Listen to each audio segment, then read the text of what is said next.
Have you ever wanted to go to hell? I mean, just to visit, poke around and participate in some extremely random and, in many cases, nonsensical fetch quests and puzzles?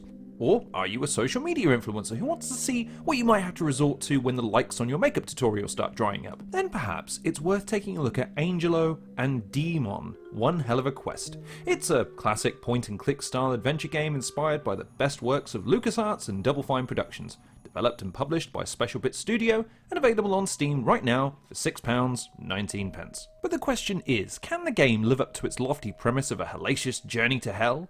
Or is the game a point-and-click title, the kind that makes you wish for the sweet release of death? Well, let's take a look as we review 2019's Angelo and Deemon, One Hell of a Quest. The game synopsis reads, a lightning strike ignites a breathtaking chain of events, and a blogger, Angelo, follows the Grim Reaper to hell. Angelo's channel suffers from a lack of likes and views. He needs them, at any cost. Deciding to record his journey to another world with the Grim Reaper, he hopes he can create the most trending, most liked, most hyped video of all time. Unfortunately for Angelo, the world is hell itself. And it's inhabited by people with more than a few problems, who will all need his help. Make a visit to the devil themselves, but be careful because, well, you'll see. In hell, Angelo won't be travelling alone. Even a blogger needs a sidekick, and that guy is Deemon. So as is the case with many point-and-click adventure titles, the story is the main hook here. And while the premise sounds frankly a lot of fun, something about a point-and-click adventure does something to dampen the severity of the situation. I mean, you're in literal hell, and I feel no sense of urgency or wacky overblown danger. A bit like in Skyrim when it's the impending dragon apocalypse, and yet somehow you can just put it on the back burner while you chase butterflies. Angelo helps Death get his phone charged after a mistake leads William Sadler to his door, which results in them taking an elevator to the afterlife, and a chance encounter with a battle-rapping train station attendant called Deemon, who decides to team up and help Angelo as he traverses hell, looking for people who can aid him in producing the greatest online content since Piano Cat. To do so, he'll need to traverse with a biker who needs a thrash metal song, deal with a fraud-peddling Buddhist monk in a frozen section of hell, Donald Trump, and Satan themselves, and a whole cast of oddballs scattered amongst the damned. Now I will say the cast of characters in the game are quite humorous, but Angelo? I hope you're supposed to hate him because my god what an annoying git he is. And Deemon? I get the sense he's supposed to be cool, but he ends up feeling like that guy who always somehow has a better story than everyone at the party. So yeah, the world is fine, the cast is fine, but the story execution and its main characters started to lose me after a while. However, while I find the story a bit convoluted and overall a bit meh, the gameplay is where I was roped back in, because for a novice point-and-click player like me, this game does all it can to make playing through it as easy or as hard as you like. Now, the puzzles are, well, they're puzzles in a puzzle game, so of course they don't make a lick of sense half the time. I mean, why would I put a wad of cash in a turbine? And how exactly does a sweater get reincarnated into an electric heater that has no power source? Anyway, the game offers you the ability to highlight all interactive aspects of a level, and even an app on your phone that you can ask for guidance as to what to look for or where to go next. Which is handy given none of the puzzles make a lick of sense. You want an example? Well, to get to see the boss of the bar, Satan, you have to pass a test that you're a good person. In hell. You know, where all the good people wind up. Then, you gotta get some ice from a bartender.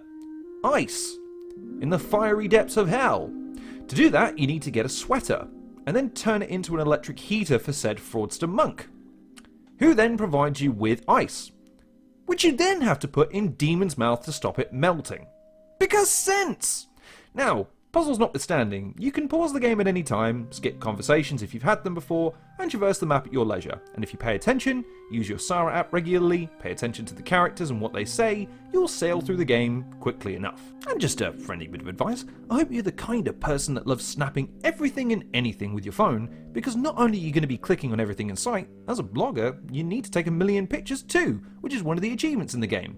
And, in fairness, it does help remind you of the whole point of the adventure to begin with. As far as the overall product itself, I have to say that the game's design is impeccable.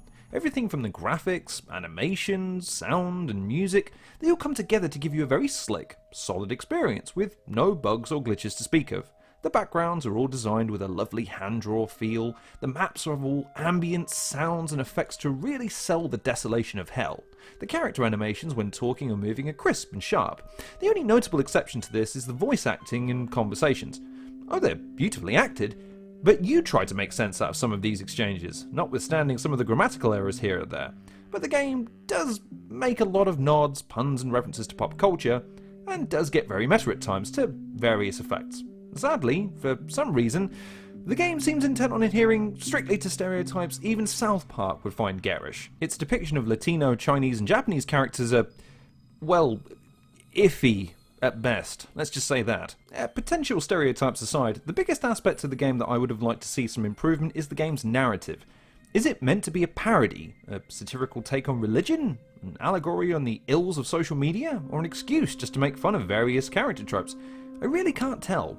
As a result, its world feels a little disjointed at times, but I can't deny I wanted to see this ride all the way to the end, and I was glad that I did. Overall, I found Angelo and Deemon one hell of a quest to be a game of high quality, and for a novice to the genre like myself, super easy to get into and a lot of fun at times. Nonsensical at others, but it shouldn't take you more than 4 to 6 hours of time to beat it.